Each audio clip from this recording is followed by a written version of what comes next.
Hey everyone, this is Lisa from Life in Layouts, and today I pulled out Simple Stories Fun Times. I also pulled out the page map sketch from September of 2025. I have been trying to keep up with the page map sketch each month. I got a little behind with my Harry Potter series, but I definitely wanted to create this layout. I'm so excited to finally dive into this collection. This was one of those collections that I wasn't too sure about, but then once I started seeing some of the layouts created, I knew that I had to have it. I do have a justification. I will link it below for you guys if you'd like to check it out. But this layout is all about playing a really large size Jenga. Now, I feel like this collection lends more towards like the circus, but I wanted to showcase that there were so many other aspects to this collection as well. So I did use the Canva app to size down my photos so that they matched the sketch. I am going to use the white background as a mat for my photos. So I'm going to lay my photos down directly on the background. I'm going to use my layering guides to cut out the perfect layer around the edge. And this gives me the opportunity to save some paper because I am using what is already there. I'm going to cover up this large hole that I'm going to create with the pattern paper. And spoiler alert, I did not do a good job and I had to make a couple of changes to the way that I do my layout because you can see here that I'm lining up the paper on both sides, making sure that they are even so that my hole will be the same on both sides. I have no idea what I was thinking in regards to when I laid down my T-square ruler. I lined the papers up, but then I didn't line up my T-square ruler, so the right-hand side of the layout is much further down than the left-hand side, but I am going to do a little bit of changing up to make it work. So I measured out the photos so that I knew exactly how big I needed to cut this green paper. This green paper is probably my favorite in the collection, so I wanted to make sure that I used a large piece of it on this layout, but I only wanted to use one piece of it because I want to save the other one for another layout. I cut the green down to 5.5 and of course left it at a 12-inch. And then the sketch calls for 1/4-inch strips on the top and bottom. So I cut that out in that black polka dotted paper. For the bottom of the sketch, it calls for a bunch of tags, and I thought that the 6x8 paper pad would be perfect for it. I knew that there was a sheet that had a bunch of the different embellishments that were all different sizes. I did pull out the 12 by 12, but ultimately I'm not going to use it. So I got my adhesive down on my white background paper. I have gotten better with putting the adhesive on the background paper so that I don't adhere my layout to my mat.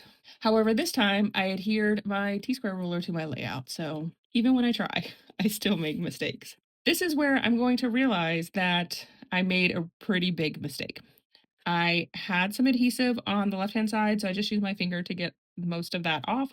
And usually if you rub pretty softly, you can get it up without any issues, without tearing the paper or anything like that. When I lay the right-hand side on top of the left-hand side to get the green paper to line up, you can see my really big hole at the bottom.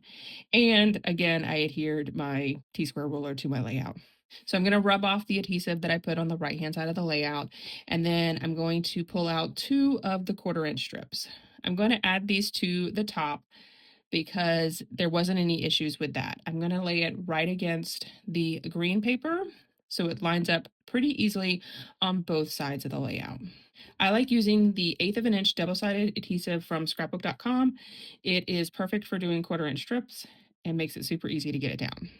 I then pulled out the black polka dotted cardstock again, and this time I'm going to cut out 1/2 of an inch to add to the bottom of the layout so that I can cover up the hole. So remember, there's no mistakes in scrapbooking, just ways to figure out different ways to create your layouts. I'm going to go ahead and add some washi tape to the back of the layout, and this just helps when putting it into the album and not getting snagged on the layout that's on the other side of the page protector. And now I have the base of my layout done with my matted photos. The sketch also calls for this one photo over on the far right-hand side. It's on like a Polaroid type print, and I wasn't sure what to do with it, so I just kind of left it for right now. And then I'm going to cut out several of these pieces from that cut apart sheet. I really liked the pink with the black on the bottom. I love the touch of black in this collection. I feel like with the bright colors, especially like the greens and the orange, even that bright pink, and then that touch of black is just so awesome. For the pink card, I knew that I wanted to put my journaling on that, and I did use my notebook punch to cut out a notebook border. I also have this blue paper that has the scallops on the bottom. I was trying to pull out pieces that had different sizes so that I could have some variation at the bottom. I then pulled out the sheet of 12 by 12 tags and I thought about putting the photo for the right hand side on the tag, but it just didn't look right. So I looked through the 6 by 8 paper pad to see if I could find a mat for this photo. Nothing was really standing out to me, and I just wasn't liking any of it. And I think that I really struggled with this because I did want this photo to stand out a little bit. I went back to the tags and I knew I wanted one of the larger tags down at the bottom. And I'm actually going to use this orange one because it's not really my favorite. But the great thing about these tags on the other side of them is usually a plain tag. And for this one, it's a lined tag. And at the top, it has like a star topper, which I thought was perfect for this layout. Now I'm trying to decide what order I want these tag pieces to go in. I mess around with it quite a bit. I also start to look at through some of the embellishments, trying to see what pieces I can pull off from that to add to the bottom. I really like this tag that says this at the bottom of it, and I wanted to add the word love on top of it, so it would say love this, but there was nothing with the stickers, so I decided to take a break from that and cut out my tags. Nicole recently had done a video, and it was such a smart technique where she had put a little pencil mark where the layers were going to match up against a sheet of paper, and she had put it at an angle, and I was just mind blown by that little technique. Sometimes it's the smallest things that you're like, I can't believe I didn't think about that.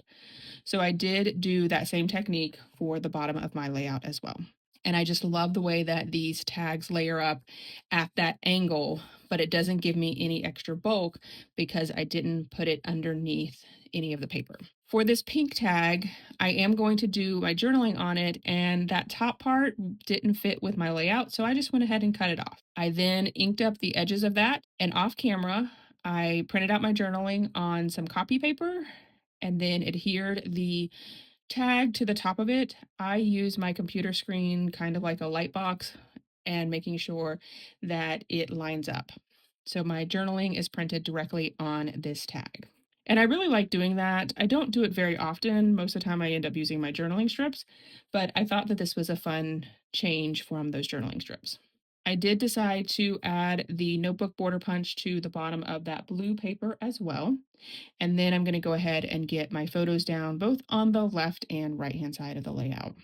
Once I get those down, I pulled out this tester word love that, if you guys remember from my unboxing video, I had purchased these dies and I made the mistake of not reading.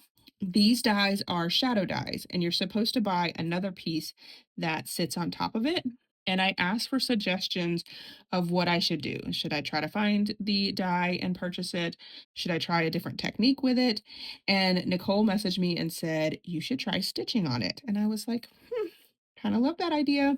Super glad that I did because the way that this turned out is just chef's kiss. Look at that. It is so amazing. I can't wait to do it for the birthday one as well. I did purchase this collection from Scrapbook Supply Outlet, and I did want to remind you guys that I do have a code with them. You can get 15% off if you purchase from them with using my code LifeInLayouts15. So if you want to pick up this die, I think that it would be really fun to see what you guys decide to do with it as well. But I will tell you that that stitching is just an amazing thing. And I want to give a shout out to Nicole for giving me that suggestion. I didn't want my title to be Love This, so I started to look through the embellishments and I did find Fun Times, but I felt like it was a little small. It was the same size as the Love This, so I felt like they were competing, but I left it there for a little bit, took a break from it, and decided to work on some of the embellishments on the other side of the layout. I then looked at the foam adhesive and I found this Fun and Games, and that is much larger, and I really like that. It is actually going to end up on the layout, but I'm going to take a little bit before I get there. While I was off camera doing my stitching and things like that, I started to look through my dies, and I have this particular die that I got from scrapbook.com. It's actually a shaker die, but it looks like a ticket. And I was like, maybe I could try that. I did have to reprint my photo because my photo was originally printed at a 3x4. So I did scale it down to a 2x3, and it fits perfectly in this little ticket piece that's supposed to be a shaker. Now, it doesn't work without the backing. I did cut it out on white cardstock just to test it out and see if it would work before I used some pattern paper. So I did have to use that white backing as the background paper. I adhered my photo directly to that piece, and then I took the top layer and adhered it to the back layer. But I think that it turned out super cute, and it gave it that like Fun and Games ticket style that I was missing. And I didn't want to do the Polaroid like the sketch called for. I wanted something different, and I think that this was perfect for it. Unfortunately, it has been discontinued over at scrapbook.com, but if you do have this in your collection, maybe pull it out and think about it in a different way, because I love the way that this little photo came out.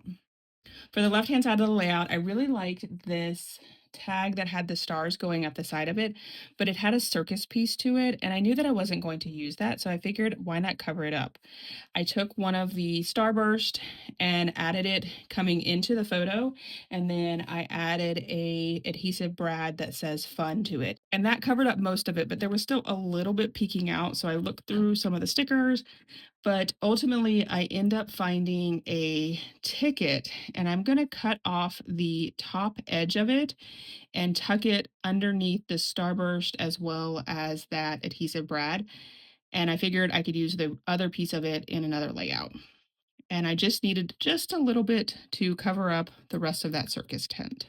I decided that I would go back to the Fun and Games because I really did like that for the title. Once I cut out the tag, it fit just really well over on the right hand side.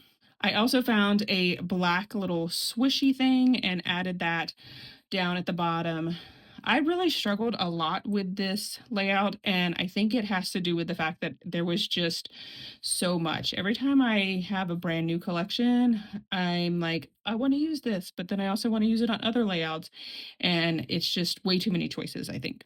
I decided to take a break from the embellishment because I forgot to add stitching, and you guys know that I'm all about stitching. So I just added a border all the way around the layout. I did skip over where the green and polka dotted paper is, so it kind of looks like the stitching goes behind that pattern paper. I looked through quite a bit of thread trying to find something that I really liked, and ultimately I ended up with a pink thread. I think that I don't lean a lot towards the girly colors, mainly because usually I'm scrapbooking Eli. This one, I was just going with those fun colors. I did do my stitching offline, and I slowed the video down here so that you can see all of that fabulous detail on the outer edge of the layout. I think that it just adds fun dimension to the layout. For that orange tag that's over on the left-hand side, I knew I wanted to add the date to it. My roller date stamp was a little too small, so I pulled out all of my date stamps. I have some from Echo Park, L Studios, as well as scrapbook.com. I knew I wanted to have the date spelled out, actually July 16th of 2024. So I did have to do some mix and matching of these stamps to get it all to fit. And I'm okay with the fact that they're not the same size. Like the number 16 is a little bit larger than the year, but I don't think anyone is really going to pay attention to it. I did try out a couple of different stamps on some scratch paper just to figure out which one I liked the best. And then I found this little flag that says good times, and I really liked adding that between those two tag pieces. It kind of helped them mesh together a little bit better. And then because I had the ticket over on the far left, I thought, why not add a ticket to the far right as well to tie that together, as well as adding one of those little tabs. I always forget about those. I feel like it's not something that I am gravitating towards, so it gave additional color to that side of it. I added an arrow as well as a star. And then I went back to the foam adhesive and pulled out these tiny little black stars. If I had an entire sheet of those tiny black stars, I would be in heaven. They are just a perfect size. I thought since I had the starburst over on the left, I'd add one to the right, and it fit perfectly with my title cluster. And then I pulled out my color boxes in orange to add some enamel dots to the clusters. I pulled out my jute twine because that's usually what I use on my tag holes, but I wasn't liking it. And then I remembered that I do have some of this thread that's like multicolor. So for the left-hand side, I added a orange piece to match the tag hole from the star tag. Of course, pulling out my glue dots to make sure that that stays in place. And then for the top right, I pulled out the pink and white thread and added that to that little tag. And then that is it for this video. Here is my final layout as well as some close-ups. My journaling on that tag says, Samantha and I enjoyed a break from the Scentsy Family Reunion chaos by playing giant Jenga on a bar height table, adding to the challenge and the fun. It was a fantastic way to relax and share some laughs. All right, if you enjoyed this video, if you wouldn't mind giving me a thumbs up, I would really appreciate it. If you haven't done so already and you want to see more double page layout inspiration, make sure you hit the subscribe button. Thanks everyone for watching, and I hope that you have a scrappy day.